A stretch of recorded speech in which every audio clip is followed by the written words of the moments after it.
नमस्कार मित्रों, मैं डॉक्टर विजय देवी सिंह आप सबका स्वागत करता हूं, इस्तकबाल करता हूं, अभिनंदन करता हूं। उम्मीद है आप सभी के हालचाल जोरदार होंगे और तैयारी आप सबकी सुचारू रूप से चल रही होंगी। पिछले कुछ दिनों के अनुभवों ने ये साबित कर दिया है कि मित्र कितना भी कुछ करें हम लोग कम पड़ ही जाता है। यही कारण है आज से हम छोटे-छोटे टॉपिक्स को लेकर मिलेंगे आप सभी से, आपकी तैयारियों को एक शानदार जी हाँ, लेवल तक पहुंचाने के लिए आज हम एक ऐसे टॉपिक पर बात करने चाह रहे हैं जिनके बारे में एग्जाम्स में प्रश्न हमेशा पूछे जाते रहे हैं।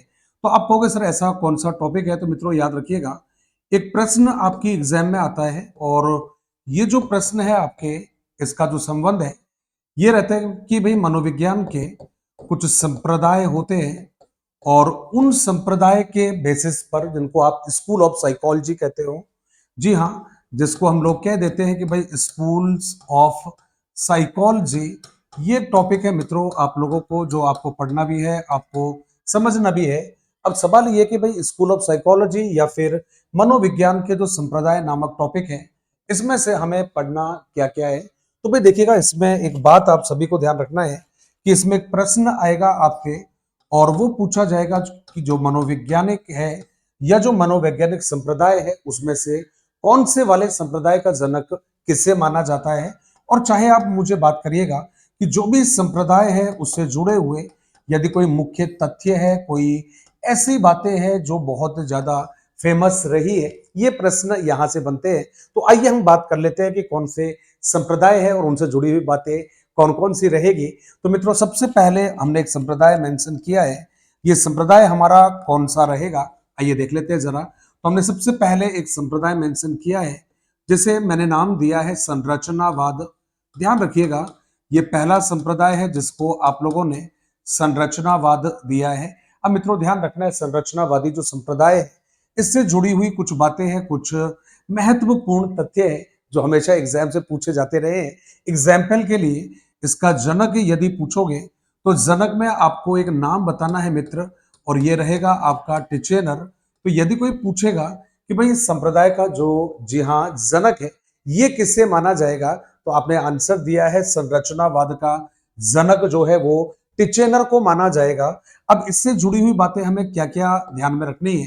तो पहला ध्यान रखिएगा कि सब यह मनोविज्ञान का, याद रखना, यह मनोविज्ञान का प्रथम क्रमबद्ध एवं सुव्यवस्थित संप्रदाय माना जाता है।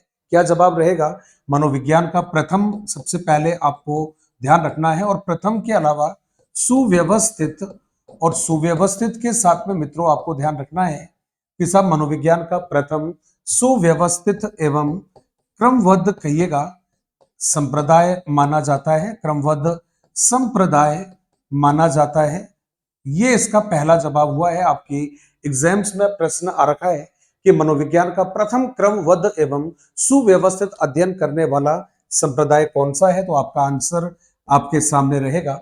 मित्रों ध्यान रखिएगा, और क्या ध्यान रखना है कि भाई इस संप्रदाय में, ये आपको समझना पड़ेगा, कहते साहब इस संप्रदाय में ध्यान रखना, मनोविज्ञान के अध्ययन की, ध्यान रखना, या मनोविज्ञान का जो केंद्र है वो आपने चेतना को स्वीकार किया है। मनोविज्ञान का केंद्र चेतना को स्वीकार किया है, चेतना को स्वीकार किया। और मित्रों इसी में आपको ध्यान रखना है, जिसके अध्ययन की जो विधि है, जिसके अध्ययन की आपको एक विधि बताई है, और जिसके अध्ययन की जो विधि है वो अंतरदर्शन विधि रहेगा। तो जिसके अध्ययन की विधि कौन सी मानी है मित्र, तो आपको ध्यान रखना है भाई इसके अध्ययन की जो विधि है ये आपने स्वीकार किया है, अंतरदर्शन है, ये आपने आंसर दिया है। अब अंतरदर्शन के बारे में कुछ प्रश्न आएंगे, जैसे कि ध्यान रखिएगा मित्र, सबसे पहले आपने कहा है कि ये जो अंत्य दर्शन है ये आपको शाब्दिक अर्थ इसका जानना है। तो उसमें आपने कहा कि भाई अंत्य दर्शन का जो शाब्दिक अर्थ है, ये आपने कहा है अंत्य दर्शन का शाब्दिक अर्थ कौन सा रहेगा, तो आपने कहा है स्वयं के अंदर झांकना। ये इसका मीनिंग आपने बताया है, स्वयं के अंदर झांकना, ये आपने इसका मीनिंग बता दिया है कि स्वयं के अंदर झांकना होता है। ये इसका मीनिंग आपने सबसे पहले आपने क्लियर कर दिया है कि भाई ये इसका अध्ययन रहेगा, इसका मीनिंग रहेगा। अब इसके बाद में हमें ध्यान रखना है कि भाई इसका जो प्रभाव है ध्यान रखिएगा।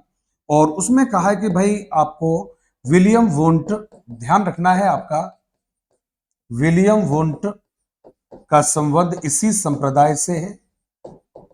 विलियम वुंट का संबंध जो रहेगा, का संबंध इसी संप्रदाय से है, का संप्रदाय इसी, का संबंध इसी संप्रदाय से है, संप्रदाय से है। अब ये अब सवाल उठता है कि विलियम वुड कौन है मित्र? ये विलियम वुड वही है जिन्होंने मनोविज्ञान की पहली प्रयोगशाला खोली है।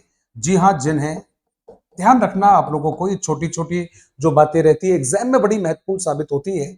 जिन्हें मनोविज्ञान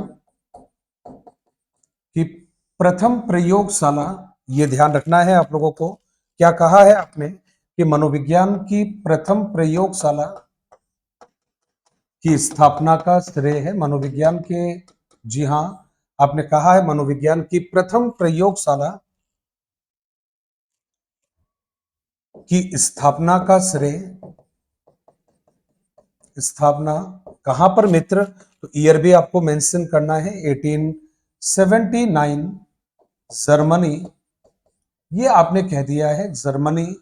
और जर्मनी में भी कहा मित्र, तो आप चाहो तो लिपजिग स्थान कह देना, चाहे लिपजिग विश्वविद्यालय आप कह देना, लिपजिग विश्वविद्यालय स्थापना में की।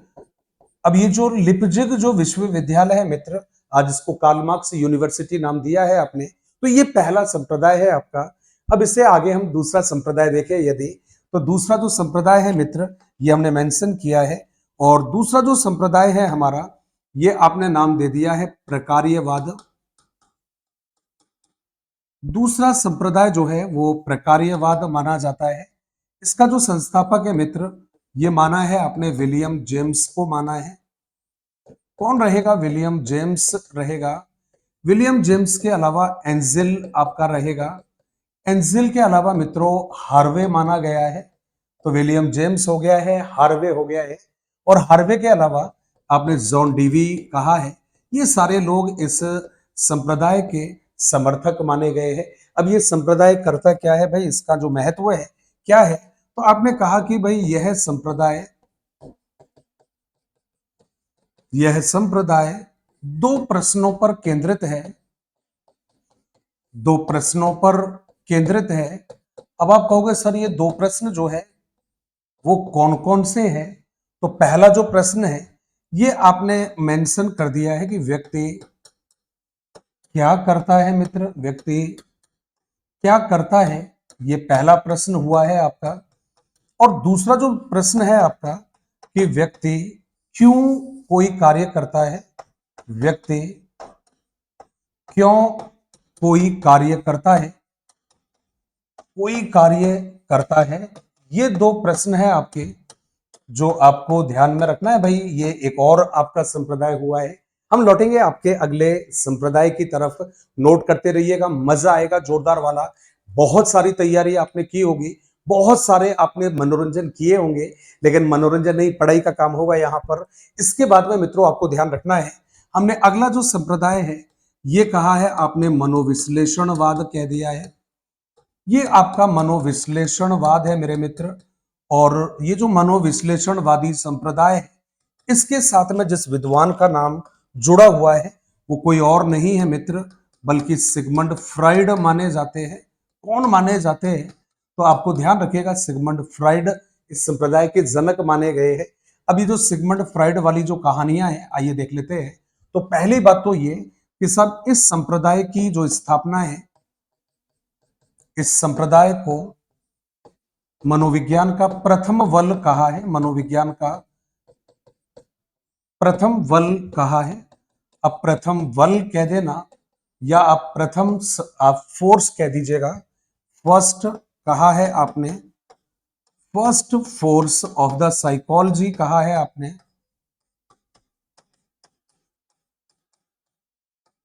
ये आपने कहा एक संप्रदाय को मनोविज्ञान का प्रथम बल यानी फर्स्ट फोर्स ऑफ साइकोलॉजी कहा जाता है, जिसकी स्थापना मित्रों ध्यान रखना, जिसकी स्थापना चाहे आप कह दीजिएगा डायग्नोस के क्षेत्र में कह दीजिएगा स्थापना, और कहां पर की गई है, तो आपने कहा है नैदानिकी के क्षेत्र में की गई, जो मुख्यतः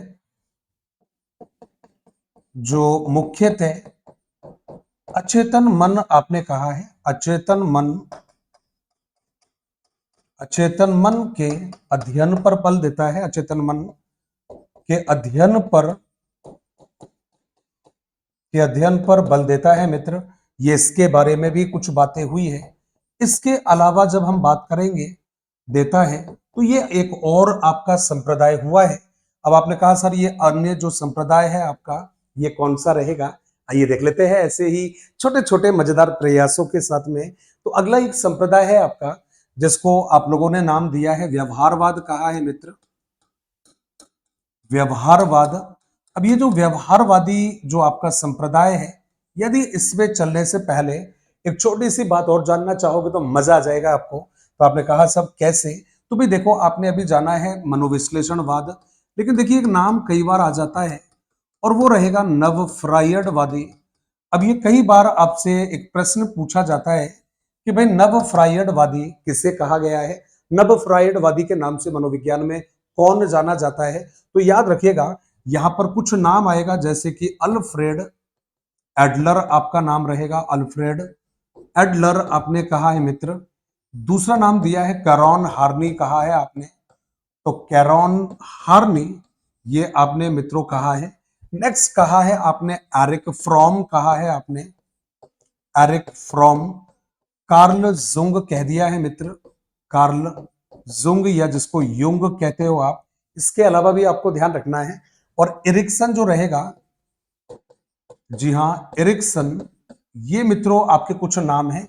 ऐसा नहीं कि इसमें और भी नाम आते हैं, लेकिन कहा है को कहा जाता है, ये इनका एक छोटा सा एक मैं कहता हूं कि ये जरूरी एक नाम है, को कहा जाता है क्या भाई, तो नव फ्रायडवादी के नाम से ये जाने जाते हैं।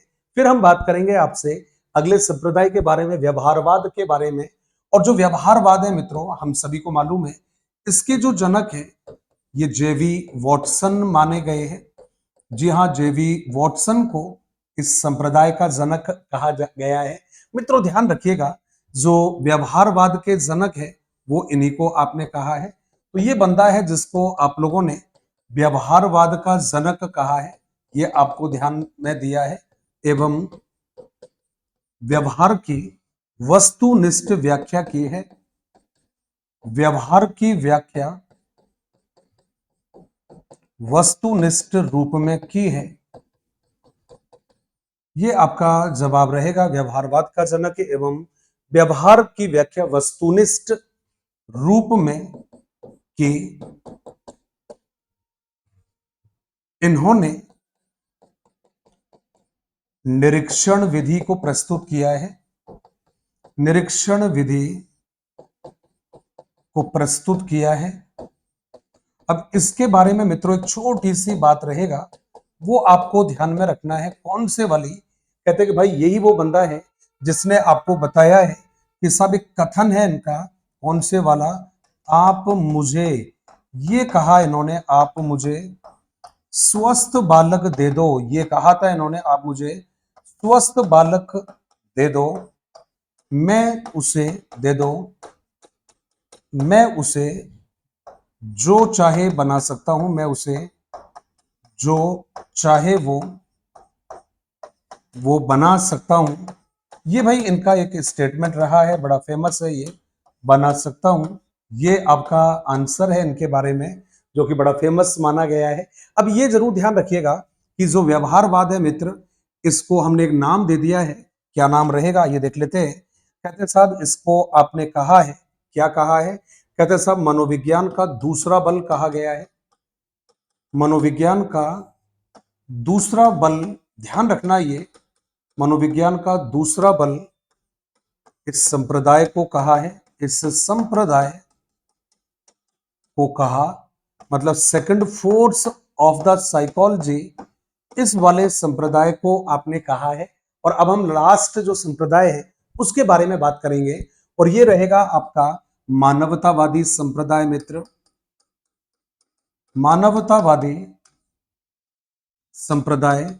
और ये जो मानवतावादी संप्रदाय है मित्र, इसका जो समर्थक है, इसका जो जनक है, वो आपने किसको कहा है? तो ध्यान रखिएगा, अब्राहम मास्लो को कहा है। अब्राहम मास्लो को कहा गया है, ध्यान रखना है ये। और याद रखिएगा साहब, ये अब्राहम मास्लो को आपने मानवतावादी कहा है, इसको कहा आपने मानवतावादी कहा है भाई, इस वाले विद्वान को। और दूसरी जो बात ध्यान रखनी है, यही वो संप्रदाय है आपका जिसके बारे में आपने कहा कि भाई संप्रदाय को मनोविज्ञान का, संप्रदाय को मनोविज्ञान का तृतीय बल कहा है, तृतीय बल कहा। ये मित्रों आपने आंसर दे दिया है कि भाई संप्रदाय को मनोविज्ञान का तृतीय बल आपने कहा है। ये हमने यहाँ पर आपको जो आंसर है उसमें बता दिया कि यही है, संप्रदाय जो है मनोविज्ञान का तृतीय बल आप लोगों ने कहा है।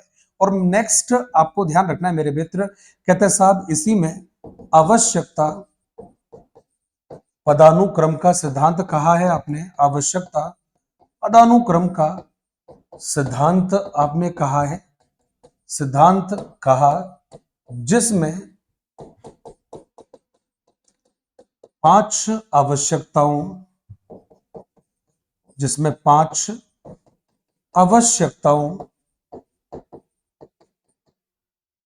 को इस प्रकार प्रस्तुत किया है, इस प्रकार प्रस्तुत किया है।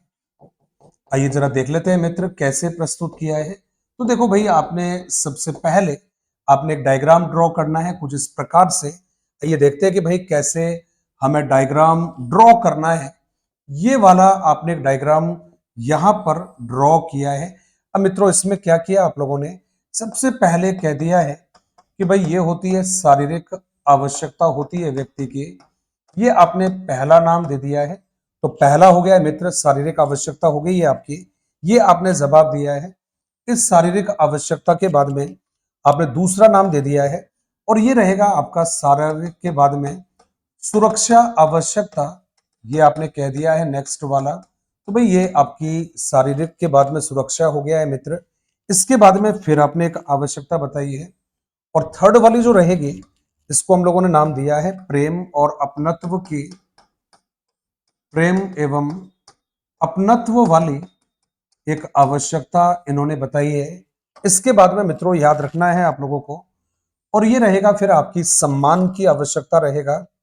कौन सी वाली आवश्यकता है, तो आपने आंसर दे दिया कि सब सम्मान की आवश्यकता रहेगा, सम्मान वाली आवश्यकता रहेगा। और सम्मान वाली आवश्यकता के बाद में फिर आपने अगली आवश्यकता बताई है मित्र, और उसको आपने नाम दे दिया है, जी हाँ, आत्म सिद्धि आपने कह दिया है, आत्म सिद्धि की आवश्यकता आपने कहा है मित्र। अब आप देखिएगा, ये फर्स्ट आवश्यकता हो गई है, ये सेकंड आवश्यकता हो गई है, ये आपने थर्ड बता दी है, ये आपने फोर्थ बता दी है, ये आपने फिफ्थ आवश्यकता बताई है। उसमें भी ये ध्यान रखना है मित्रों आपको, ये जो रहेगा आपकी, इनको आपने निम्न आवश्यकताएं कहा है, निम्न आवश्यकता आपने कहा है। और इसके बाद में जो मित्रों ये रहेगा, इनको आपने कह दिया है उच्च आवश्यकता कह दिया है। उच्च आवश्यकता एक व्यक्ति अपनी पूरी लाइफ में, ध्यान रखना है आप लोगों को, इन्हीं आवश्यकताओं की पूर्ति में लगा रहता है। तो उम्मीद करूंगा छोटा टॉपिक है लेकिन मजा आया होगा आप लोगों ने। ऐसा नहीं है कि इनके बारे में केवल यही बातें जो आपने पढ़ा है, और भी बातें रहेगी, लेकिन इनका जो बेसिक समझ है वो इतना ही रहेगा। अब आगे आपको ध्यान रखना है, क्लासेस को रेगुलर लेना है, क्लास को लेने के साथ साथ हमारी क्लास के लिंक को आगे भी शेयर करते रहना है, फ्रेंड्स को बताते रहना है कि भाई यदि दुर्गति से बचना है तो यहाँ जरूर आना है, क्योंकि यहाँ नहीं तो फिर बड़ा मुश्किल हो जाएगा। तो ऐसे ही छोटे छोटे टॉपिक्स के साथ में मिलता रहूंगा। अभी वक्त है आपसे इजाजत लेने का। धन्यवाद। जय हिंद, जय भारत।